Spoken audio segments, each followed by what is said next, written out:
بولا کہ مجھے تو تو نے گمراہ کیا ہی ہے، میں بھی تیرے سیدھے رستے پر ان کو گمراہ کرنے کے لیے بیٹھوں گا، پھر ان کے آگے سے اور پیچھے سے اور دائیں سے اور بائیں سے غرض ہر طرف سے آؤں گا، اور تو ان میں اکثر کو شکر گزار نہیں پائے گا۔ اللہ نے فرمایا نکل جا یہاں سے پاجی مردود، جو لوگ ان میں سے تیری پیروی کریں گے میں ان کو اور تجھ کو جہنم میں ڈال کر تم سب سے جہنم کو بھر دوں گا، اور اے آدم تم اور تمہاری بیوی بہشت میں رہو سہو، اور جہاں سے چاہو اور جو چاہو نوش جان کرو،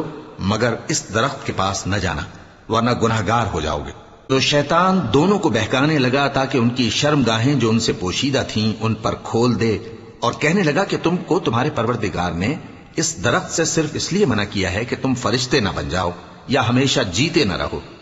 اور ان سے قسم کھا کر کہا کہ میں تو تمہارا خیر خواہ ہوں۔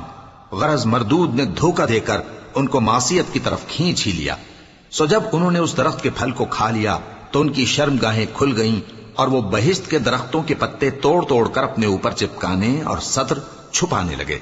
اور ان کے پروردگار نے ان کو پکارا کہ کیا میں نے تم کو اس درخت کے پاس جانے سے منع نہیں کیا تھا،